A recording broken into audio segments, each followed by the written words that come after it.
नाजरीन कराम अस्सलाम वालेकुम। मैं मजीद उधमपुरी। अज हम आया जनाब हाजी मुहम्मद आयद बानिया समरौली का रहने वाला। तो सब तो पहले तो ये शुरुआत करेगा एक सोफियाना कलाम नाल पंजाबी तर्ज विच जी गा के सुनाएगा। तो जी जनाब तुम यह कलाम गा के सुनाओ। औज़ु बिल्लाहि मिनश शैतानिर रजीम। बिस्मिल्लाहिर रहमानिर रहीम। अल्लाहुम्मा सल्लि अला सय्यिदिना मुहम्मदिन व अला आलि सय्यिदिना मुहम्मद व अस्हाबि सय्यिदिना मुहम्मदिन व बारिक व सल्लम अलैहिम। कायम करो ने माजा ताही दिलाजक रब ते डरना। हर गए शिरक न करियो इस बिच और एक दिन मरना। वक़्त नबी दा औरत है सी बहुत नमाज न आई। कदे नमाज न छोड़ी उसने कर दिए खौफ खुदाई। दिता एक फरजंद रब सुनो सोनी शक्ल नौरानी। खेडे कोल बचा 2 सालां दा सुनो हकीकत सारी। एक दिन वक़्त नमाशा बेले उस तंदूर तो पाया। करे तैयारी रोटी कारण वक़्त नमाज भी आए। आटा मल दी ओठ खलोती पढ़े नमाज बेचारी। लड़का खेड कोल तंदूर सोनी जान प्यारी। 2 सालां दे बच्चे कारण आ गई अजलत आरी।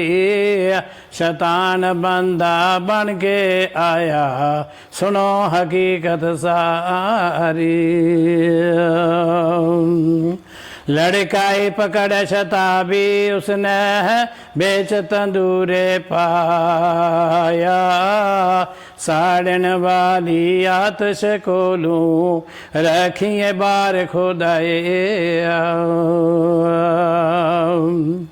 ते फिर भी उस नमाज न छोड़ी पढ़ कर आखर आई।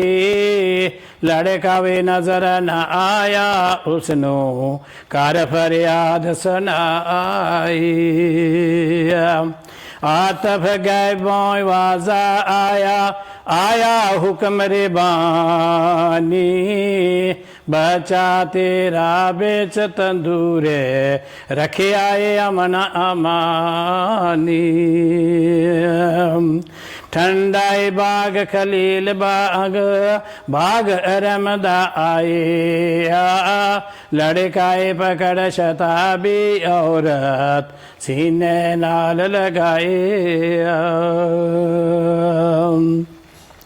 वाह सबहान अल्लाह उस औरत कैडा सब्र कमाया। लड़का पढ़दी रही नमाज खुदा दी लड़का दिलों भुलाए। ते सुनो हकीकत जाहिल रहना लख लख उज़र बनावन। कपड़े वो साढ़े पाक न रहंदे बच्चे मूतर जावन।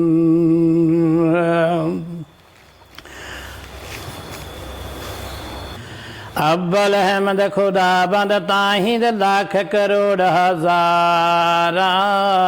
जिस दे दर ते कुल मखलूका कर दियां जोर पकारा। ये पालन वाला दैमन वाला हर नो रिज़्क पहुँचावे। कुल समुद्रा बिच दरियावा मछियाँ रिज़्क पहुँचावे। वाह सबहान अल्लाह उस देखो अल्लाह हाफ़िज़ आरा। कुल कैनात दुनिया उते रिस्क खलामन वाला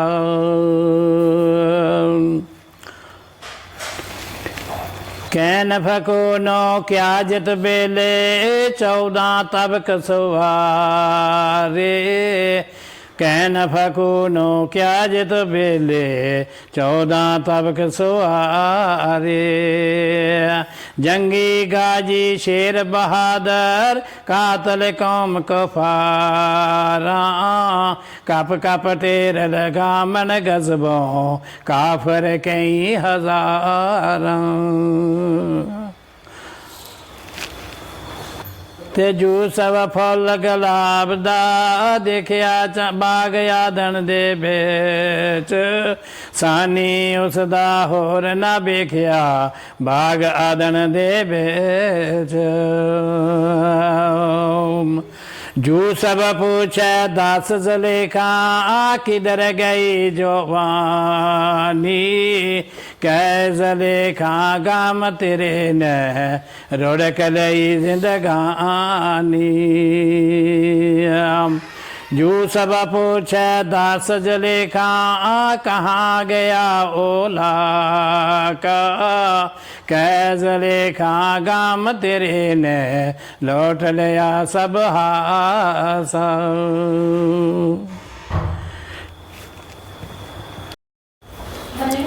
नाज़रीन कराम अस्सलाम वालेकुम रहमतुल्लाहि व बरकातुहू। जनाब हाजी मोहम्मद आयद साहब को बड़ो आज हम शुक्रगुजार हाँ कि उन्हें अपने घर या एक किस्म की हमारी दावत रखी, एक या ख़ास मजलिस को उन्हें इंतज़ाम कियो।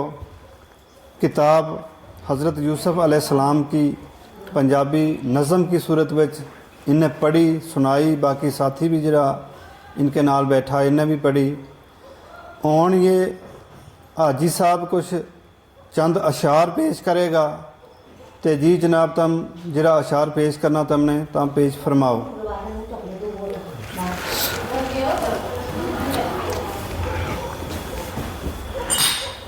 दर्द बंदानो दर्द हिजर दे लग दे तीर जदाया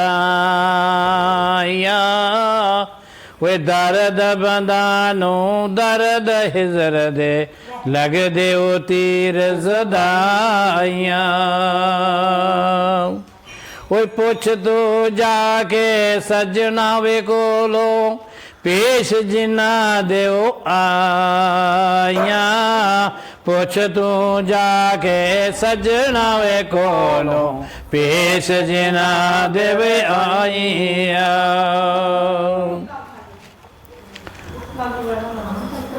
दुनिया वे बाले दुनिया ए अंदर कर देवे ऐश बहारा दुनिया वे बाले दुनिया ओ अंदर कर देवे ऐश बहारा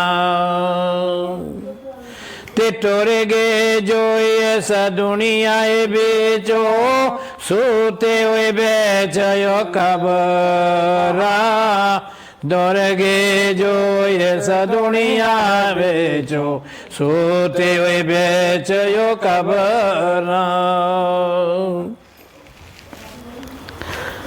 आगे अच्छा इस तो बाद जनाब तम हज़रत यूसुफ अलैहिस्सलाम को कुछ इस तरह गोजरी बच्च मनो समझाओ जो भी सारा जहन बच्च आए रहे उनके मुतालिक गलबात तो जनाब गल इस तरह है कि जिसले भाई मतलब दस गया था ना गलो रैन जी तो यूसुफ अलैहिस्सलाम हज़रत यूसुफ अलैहिस्सलाम उस वेले मिस्र का बादशाह था जी। तो गलो लैन गया उन्हें मतलब सुनियो कि मिस्र को एक बादशाह है तो बहुत घनी है वो मतलब बड़ी इज्जत करे और बाकी मतलब उसका देश बिच गलो जमा हुआ तो बाकी का देश बिच काल पै गए लोग हूँ वो एक गलो दानो ढूंढन वास्ते मतलब चले आए शहर मिस्र जिसले शहर मिस्र पे पुजे तो उत मतलब शहर मिस्र को बादशाह जो है पुरकोप आके बैठो तो दुआ सलाम हुई बादशाह ने मतलब बड़ी उनकी इज्जत की बड़ी शान व शौकत ना रखा पुर को इस वास्ते पायो थो कि वो मैनू पछाण नहीं लिया। पुर को इसे गल तो पायो अच्छा कि पुर आ गया अंदर मतलब मैंने पछाण नहीं होनी तो जिंदा मैंने यकदम पछाण जाएगा था या हाल वाल पूरा नहीं तो फिर वो सुनानो नु। जी जी बिल्कुल। तो पर्दा भी था तो जनाब उन्हें मतलब बहुत मतलब इज्जत की, खाना खिलाया, जरा बावर्ची था जरा कि मतलब उत खाना बनाने वाला था उन्होंने क्यों कि ये जरा बंदा आया हुआ है सौदागर है मतलब ये शहर कुनैन का है तो अच्छा चुनिया गिनिया बंदा है, इनकी खिदमत अच्छी करियो जी। और मतलब वो हैरान हो गया जेड़ा वो खिदमतगार था जी उन्हें क्यों कि हर जगह का हर बादशाही का बंदा मतलब आवे तो मतलब जो भी पको है तो वही खिलावे दे मतलब उन्होंने मतलब दाना शाना दिए तो बादशाह भेज उड़े तो इन लिखे लगो ये 10-11 बंदा जिला इनका लिखे लगो कि इनकी जितनी भी हो सके बेहद जितनी तारा दे हो सके उतनी इज्जत करो, उतना ही शान शौकत नाल खाना खिलाओ, अच्छा अच्छा बोलो इनके नाल, अच्छी इज्जत करो इनकी। तो अगले दिन आए था गलो लेने वाला बाकी मुल्कों का दे दूसरे दिन उन्होंने भेज भी उड़े एक राशन देनो 2 दिन खिलाए थे खाना तो उन्होंने 13 दिन रखा उनकी खिदमत भी की, कपड़ा भी दिता, जाते वेले बोरी पार पार के दाना की दी, बड़ा शान शौकत ना रखा। हैरान हो गया बाकी वाला देखने वाला, बाकी वाला मुल्क वाला भी हैरान हो गया और भी सारा ही कि क्या इनके बीच क्या इतनी कोई खासियत है, कुछ खास है।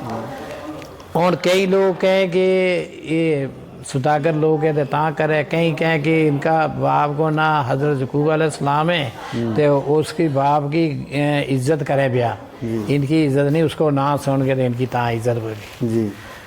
इस तरह मतलब गल एक दुआ कुला दे बयान पुछता रहा तो सही मकसद जरो थो तो कुछ यूसुफ अलैहिस्सलाम को और थो जी महबूबा दिया आप इसकी एक दुआ नु सुनाए ओदे आप ही तो गल कर है जरा मारा बाप की ना बढ़ोए ते ता हमारी इज्जत हो सके ता हमारी इज्जत हो यार।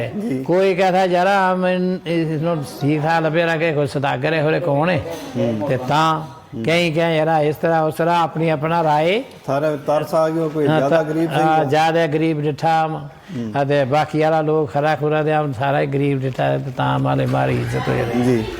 अपना अपना सारा ही अपना अपना मतलब उन्हें दस्यो राय जी। तो उसके बाद जनाब ऐसा हुआ है कि जिस वेले शान व शौकत के नाल उन्होंने टोरना चाहे था तो फिर उसने अपना यूसुफ अलैहिस्सलाम ने अपना बेटा नो मनशा नो क्यों कि मनशा हाजिर हो जा। अच्छा तो फिर मनशा आयो हजरत मनशा हजरत यूसुफ अलैहिस्सलाम को बेटो थो जी बड़ो बेटो थो जी। छोटा वो ना अफराइम तो बड़ा वो ना मनशा थो। अच्छा तो 2 बेटा था तो मतलब उसने क्यों कि ये इनकी आ गए उसने क्यों कि बाबा बाकी आलांगी इतनी इज्जत नहीं हो यार थी, बाकी आलांग निशान शौकत नाल ना तब नहीं देखा करता तो इनकी इतनी खिदमत क्यों। तो उसने क्यों बच्चा जा मतलब अपना हथा नाल रुग भर भर के बोरी भर इनकी 10 भर के इनकी शानदार दिया क्योंकि ये तेरा बाबा है बाबा हाँ तेरा चाचा तेरा ताया चाचा है यानी कि मैं इनको भाई हाँ मैं पर को ताए पाए वो जे मैंने पछाने नहीं ते इस वास्ते मतलब गलो जो अपना घर ही ना जानो मेरो बाप है वो नमीनो हो गयो मैनो मतलब मेरा मतलब अफसोस ली मेरी जुदाई बेच उसने 40 साल रोते हो गया मतलब नमीनो अखा दे हो गए वो ते ता बोरी भर भर के दिया लगो मैं अपना घर नो गलो जाया रे लगो कि थोड़ो तो ये तेरा ताया है कोई चाचा तो अपने हथे भर भर के पाई दी। तो जनाब इस तरह है कि यूसुफ अलैहिस्सलाम ने जी बीती भी थी तो यूसुफ अलैहिस्सलाम ने जाहिर नहीं की तो अल्लाह को हुक्म भी है कि अगर जिड़ो बंदो बर्दाश्त करोड़े तो उसनो अल्लाह अजर दे और उसने बहुत ज्यादा रोजी रोटी और शान शौकत हुआ इज्जत बने उसकी। तो जो मुंह सामने मुकाबला कर जाए तो उसमें मिलता कुछ नहीं मिलता। हाँ साबरी तो सब्र कियो उनका दे अल्लाह को हुक्म हो गयो ए यूसुफ मतलब गुस्सा नो इसनो जहर नहीं करिए, इसनो खा पी ले, गुस्सो नहीं करिए, गुस्सो नहीं करिए।